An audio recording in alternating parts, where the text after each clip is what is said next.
Hello friends, स्वागत है आपका एक बार फिर से आपके अपने लीगल चैनल सूक्ष्म प्रहार में। मैं हूं एडवोकेट सनी शर्मा। दोस्तों देखिए, बहुत सारे मामलों में क्या होता है कि बहुत छोटी सी बात होती है और छोटी सी बात का बतंगड़ बन जाता है। और कई मामले ऐसे आते हैं जहां पे हस्बैंड खुद कह रहा होता है कि सर हमारे बीच में ऐसी कोई प्रॉब्लम ही नहीं है, लेकिन पता नहीं फिर भी ये सब चीजें क्यों चल रही हैं। दोस्तों, पति और पत्नी दोनों को एक बात समझनी चाहिए कि अगर आपका आपके पार्टनर से विवाद नहीं है तो विवाद हो जाएगा अगर कोई थर्ड पर्सन बीच में आता है या आप किसी थर्ड पर्सन की बात सुन करके उस पर विश्वास करते हो, उस पर चलते हो। मैक्सिमम टाइम ये होता है कि किसी का इन्फ्लुएंस होता है। कई बार होता है कि लड़की और लड़का यानी पति और पत्नी बिल्कुल खुश होते हैं, लेकिन फिर बीच में लड़की के माता पिता का इंटरफेयर हो जाता है या लड़के के माता पिता और बहनों का इंटरफेयर हो जाता है और उनके रिश्ते खराब हो जाते हैं। तो ऐसे में चूंकि आप लोग खुद समझदार हो, आपको इतना समझना है कि आपको किसी को बीच में आने ही नहीं देना है और किसी की बात में आपको आना ही नहीं है, चाहे वो कुछ भी बोले। बहुत बार हमारे पास इस तरह के ऑडियो या वीडियो आते हैं जिसमें पेरेंट्स जो हैं वो लड़की को समझा रहे होते हैं कि उसको अपने ससुराल में कैसा बिहेव करना है, कैसे रहना है, सबको दबा के रखना है, लाइक दिस। तो ये पूरे तरीके से गलत है और पेरेंट्स को भी समझना चाहिए कि जब आपने लड़की की शादी कर दी तो उसे उसके हाल पे छोड़िए। वो कैसे चलती है, कैसे उसके घर में काम होता है, कैसे क्या रहता है, उससे आपको लेना देना क्या है। ऐसा देखा हमने कि भाई अगर मायके में दो नौकर हैं तो लड़की की माँ जो है लड़की को समझा रही होती है कि भाई तू भी प्रेशराइज कर अपने पति को कि दो नौकर रखे। कोई जरूरी है क्या? हर एक के घर का एनवायरमेंट अलग है। मतलब वो अपने घर की रीतियों को थोपने की कोशिश करते हैं क्योंकि लड़की मायके में रह करके आई है। बहुत बार हमने देखा कि लड़की फिर भी सब एडजस्ट करने को रेडी है। भाई आप दोनों के बीच में प्यार है ना, सब कुछ चलेगा। प्यार नहीं है तो दो क्या चार नौकर रख लो, 10 नौकर रख लो, फिर भी झगड़े ही होने, फसाद ही होने। अगर आप ये सोचें कि फैसिलिटीज से या पैसे से सारी चीजें सही चलती है तो ऐसा बिल्कुल भी नहीं है। अगर ऐसा होता तो वो लोग क्यों कोर्ट में बैठे होते जिनकी पर मंथ की इनकम ही 5 करोड़ रुपए है, लेकिन वो लोग भी केसेस लड़ रहे हैं। तो इससे जाहिर होता है कि पैसे से कुछ नहीं होता, कंफर्ट से कुछ नहीं होता कि आपने 10 गाड़ियां लगा ली उससे आप खुश हो जाओगे। पर मैक्सिमम ने देखा लोगों की सोच आज के समय पे यही बनी हुई है। आदमी ये चाहता है जब तक नहीं होता तो और मिल जाए और मिल जाए, जब और मिल जाता है तो शायद लालच पड़ जाती है। क्या होता है, उसके बावजूद भी वो खुश नहीं रह पाते। खुश रहना है अगर आपको तो आप 50,000 की सैलरी में भी अपने पति के साथ खुश रह सकते हो, और नहीं रहना तो 5 करोड़ में भी नहीं रह सकते और 50 करोड़ में भी नहीं रह सकते। उसका कोई समाधान ही नहीं है। जब तक आप लोग जवान हैं, अपने हाथों पैरों से काम कर रहे हैं, चल रहे हैं, तब तक आपको सब पूछ लेंगे। एक्स्ट्रा मैरिटल अफेयर के कितने मामले आते हैं जहां आपकी जवानी खत्म हो गई, कोई बीमारी लग गई, कोई नहीं पूछने वाला। तो अपने घर को मत बिगाड़िए, अपने बच्चों का भविष्य मत खराब कीजिए बेमतलब की बातों के लिए, छोटी छोटी बातों के लिए। अब लड़कियां हैं आज के समय, आप देखो मेंटेनेंस का केस डालती हैं। मेंटेनेंस का केस डाल के क्या ऑर्डर होता है? 5,000, 10,000, 12,000, 20,000।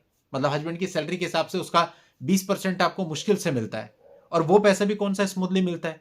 उसके लिए आपको 3 साल लड़ना पड़ता है, कई बार 4 साल लड़ना पड़ता है, और कई बार ऑर्डर के बाद भी वो दे नहीं रहा होता, कई बार रिकवरियों में आप घूम रहे होते हैं। और एट द एंड जब लड़की हिसाब लगाती है तो देखती है कि टोटल अब तक जितना मुझे मिला है उससे ज्यादा तो मैं लिटिगेशन में खर्च कर चुकी हूं। तो क्या बेनिफिट हो गया? क्या मिल गया? क्या खट लिया? कुछ नहीं। और कोई उल्टा सीधा जजमेंट आ जाए तो वो नजीर अलग से बन जाता है पूरी दुनिया के लिए। तो फायदा क्या हुआ? केवल और केवल अगर आप देखें तो नुकसान ही तो हुआ, कोई बेनिफिट मिला क्या?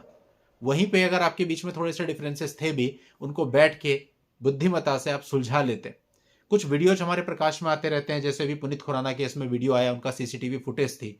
उस फुटेज को जिन लोगों ने देखा होगा उन्हें पता होगा कि किस तरह से पति पत्नी के बीच में बातचीत हो रही है। तो दोस्तों, ये बहुत इंपॉर्टेंट है कि आप एक दूसरे से कैसे बातचीत करते हैं। अगर आप किसी को रिस्पेक्ट देंगे तभी आप रिस्पेक्ट के हकदार हैं। अगर आप चिल्ला रहे हो, अब्यूज कर रहे हो, तो आप ये नहीं सोच सकते कि सामने से आपको रिस्पेक्ट मिलेगी। एक बार को मुंह पे हो सकता है आदमी ना बोले क्योंकि हर एक के संस्कार अलग होते हैं, लेकिन दिल के अंदर सिर्फ और सिर्फ नफरत भर जाएगी। जहां नफरत भर जाती है वहां कुछ नहीं रहता है, चाहे फिर आप कोर्ट में जाओ, कहीं भी जाओ। कोर्ट में जाती हैं लड़कियां 498 में, देखो कुछ होता नहीं है। अभी रिसेंटली मेरे पास एक मामला आया, लड़की ने 498 का एक केस दर्ज कराया और उसके अंदर मल्टीपल लोगों को जो है अपराधी बना दिया। और सारे मतलब वो जो लिख सकती थी उसने लिख दिया। पता नहीं क्या दिमाग चलाया उसमें। उसने आरोप तो लगाया कि दहेज मांगता है, मारता पीटता है, यहां तक आरोप लगा दिया कि जो लड़के के माता पिता है वो अपने सामने और लोगों से उसके साथ जो है शारीरिक संबंध बनवाते थे। और लड़के का जो भाई है उसके ऊपर भी आरोप लगा दिया कि भाई वो भी इस प्रकार के संबंध बनाता था, छेड़ता था, तमाम प्रकार की चीजें लिखवा दी। अब उसमें पुलिस ने तो एफआईआर दर्ज करी नहीं थी, लेकिन जब कोर्ट ने उसमें मामला चलाया, कोर्ट ने उसमें कॉग्निजेंस लिया, तो कोर्ट ने सारी चीजों को बहुत बारीकी से देखा कि भैया ये है क्या। कोर्ट ने थोड़ी स्वतः जांच भी करी पुलिस के माध्यम से। उसमें ये पाया गया कि भाई लड़के ने पहले डाइवोर्स का केस फाइल किया था, उसके बाद इस लड़की ने कंप्लेंट फाइल करी है। तो कोर्ट ने उस मामले में बहुत ही एक अच्छा ऑर्डर किया है। उस ऑर्डर में पूरा लिखा कि भैया ये जो लड़की कंप्लेंट कर रही है, पहले तो डाइवोर्स के बाद ये काउंटर ब्लास्ट है। उसके बाद कम से कम उस ऑर्डर में 5-6 जजमेंट खोले लोअर कोर्ट ने और बोला कि जजमेंट में यह बताया है कि ऐसे केसेज में कोर्ट को अपने विवेक का उपयोग करना चाहिए। तो हमने अपने विवेक का उपयोग किया और हमने पाया कि भैया ऐसा कुछ है नहीं, ये जो लड़की बता रही है। और जितने भी नाम थे वो सारे के सारे नाम हटा दिए और जो पति था, पति के नाम केवल 498 है, 323, 504, 506 में कॉग्निजेंस ऑर्डर किया, जो नॉर्मल धाराएं होती हैं, हर केस में ही होती हैं, केवल उन्हीं धाराओं में उसके खिलाफ कॉग्निजेंस किया। तो क्या मिल गया? इतना सब कुछ आपने किया है, इतना दिमाग लगाया, इतना सब कुछ लिखा उसमें, कल को यही चीज जब हाईकोर्ट में जाएगी और हाईकोर्ट इसका जजमेंट देके ऑनलाइन अपलोड करेगा, तब आप सोचो आपकी कितनी बदनामी होगी, कितनी बेइज्जती होगी। तो ये सब करने का फायदा क्या है? कुछ फायदा नहीं है। रही मेंटेनेंस की बात, तो आमतौर पे हम सभी जो आप इन वीडियो को देख रहे हैं, मैं भी और हमारे इर्द गिर्द होंगे, हम लगभग एक ही एज ग्रुप के हैं, हम सब जानते हैं कि एक घर के अंदर महीने में कितना खर्चा होता है। और किसके लिए आदमी खर्चा करता है? भाई अपने लिए नहीं करता। जहां तक मैं समझता हूं, जितने मेरे फ्रेंड सर्कल है या और लोगों को मैं देखता हूं, अपने माता पिता को मैंने देखा है या हम खुद भी हैं, या मुश्किल से हम हफ्ते में 2-3 स्वेटर पहनते हैं, 2 शर्ट होती है हमारे पास, बस खत्म। बाकी सब जो होता है वो किसके लिए होता है? बच्चों के लिए होता है, वाइफ के लिए होता है, माता पिता के लिए होता है, बस। आदमी को अपने लिए कुछ नहीं चाहिए। और महीने भर में वो 10,000 तो छोड़ो, कम से कम मैं कहता हूं अपनी पत्नी और बच्चों पे अगर वो सफिशिएंट कमाता है तो लाख रुपया कहीं नहीं गया महीने का, जो नॉर्मल में खर्च हो जाता है। दवा है, देखभाल है, बच्चों की पढ़ाई लिखाई है, बच्चों के कपड़े हैं, बच्चों के टॉयज हैं, कितनी चीजें आदमी करता है। और जब आप कोर्ट में जाते हो, आपको क्या मिलता है? आपको कुछ भी नहीं मिलता। आपको ऑर्डर होता है 10,000 रुपये महीना, 15,000 रुपये महीना, 20,000 रुपये महीना, जिसके अंदर जो आवश्यक नेसेसिटीज हैं वो भी कंप्लीट नहीं हो पाती, वो भी पूरी नहीं हो पाती हैं।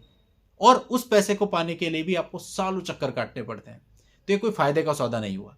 और जो गलत केस करते हैं और ये सोचते हैं कि हम केस कर देंगे और उसके बाद तुरंत हमें 25 लाख या 30 लाख मिल जाएंगे, वो भ्रांतियां आज के समय आप अपने दिमाग से बिल्कुल निकाल दो, कोई नहीं देता। इतनी अवेयरनेस सभी लोगों में आ चुकी है इन झूठे मामलों को लेकर के। आप देखें नेट पे, गूगल पे कितना कुछ मिलता है, यूट्यूब पे कितना कुछ मिलता है, बुक्स में कितना कुछ मिलता है, कितने एनजीओ बन चुके हैं, कितनी संस्थाएं बन चुकी हैं। तो लोगों को पता है कि भाई झूठे केसेज है तो मैनेजेबल हैं, हम मैनेज कर लेंगे। कोई नहीं देता 25, 30, 40, 50 लाख, 1 करोड़, 2 करोड़। आदमी लड़ता है और लास्ट में वही आपका सेटलमेंट होता है। और सेटलमेंट जब लड़की करती है, मेरे को तो खुद कितनी लड़कियों ने बोला आकर के कि सर ये सेटलमेंट हो गया तो हम पहले ही कर लेते हैं, बचा क्या। 9 लाख रुपए में सेटलमेंट हुआ और 7-8 लाख रुपए तो हम खर्च ही कर चुके हैं, अब तक 2 लाख रुपए मिल रहे हैं। वहीं आप सोचो कि अगर आप साथ में रहते तो ये सारा का सारा पैसा आपके वेलफेयर पे खर्च होता। पति क्या करता है? अपनी जितनी प्रॉपर्टी खरीदता है सारी पत्नी के नाम पे खरीदता है। मैं तो सोचता हूं कभी मेरी वाइफ ने केस कर दिया ना, मैं रोड पे आ जाऊंगा। सारी की सारी प्रॉपर्टी वाइफ के नाम पे। तो इस चीज को अगर आप समझें कि सब कुछ आपका ही है और उस जो 100% आपका है उसमें से 10% पाने के लिए आप इतने सारे केसेस करते हैं, लड़ते हैं, झगड़ते हैं आपस में। हो सकता है पति की भी कोई गलती हो सकता है पत्नी की भी कोई गलती हो, जो भी आप दोनों के बीच में है वो आप दोनों सॉर्ट आउट करो। उसमें अपने माँ बाप को, अपने भाई बहनों को, अपने रिश्तेदारों को मत एंटर करने दो और बैठ करके हर एक चीज का समाधान हो जाता है। एक दूसरे को माफ करना सीखो और दिल में अपने पेशेंस रखना सीखो। और सबसे बड़ी बात, पैसे का लालच किसी भी पक्षकार को कभी भी अपने मन में नहीं रखना चाहिए। पैसा एक ऐसी चीज है जो अच्छे से अच्छे रिश्ते को खराब करके रख देता है। यही कारण है ना तो मैं किसी से पैसा लेता हूं, बैंक से ले लूंगा लोन, रिश्तेदार से नहीं लूंगा, ना किसी को पैसा देता हूं, क्योंकि जहां आपने पैसा दे दिया आपका रिलेशन जीरो। आने वाले समय पे वो पैसा देगा नहीं, आप पैसा मांगोगे अपना वापस, वो कहेगा अभी देता हूं, धीरे धीरे उसकी टोन चेंज हो जाएगी, बाद में आप उसे कोर्ट से नोटिस भेजोगे। फायदा क्या है? उससे बढ़िया एक ही बार बुरे बन जाओ कि भैया हमारे पास नहीं है, हाथ जोड़ लो, ठीक। या छोटी मोटी मदद अगर किसी की करनी है 5-7 हज़ार रुपए की, 10,000 रुपए की, तो वह ये समझ के करो कि हमने दे दिए, वापस नहीं मांगने, तो ठीक है। लेकिन अगर आप ये सोचते हो कि मैं मदद के लिए दे रहा हूं और मुझे वापस मिल जाएंगे, आज के समय ऐसा नहीं होगा। केवल आपका रिलेशन जो है वो पूरा का पूरा खराब हो जाएगा, स्पॉइल हो जाएगा। तो ऐसा आपने नहीं करना। पैसे का लेन देन कभी भी रिश्तेदारी में, प्यार में नहीं रखना चाहिए। बाहर से ले लेंगे वो ज्यादा अच्छा है। चलिए दोस्तों, आज के इस वीडियो में इतना ही। नेक्स्ट वीडियो में नई जानकारी के साथ मैं आपसे फिर मिलूंगा। तब तक के लिए good bye and thank you for watching. Take care.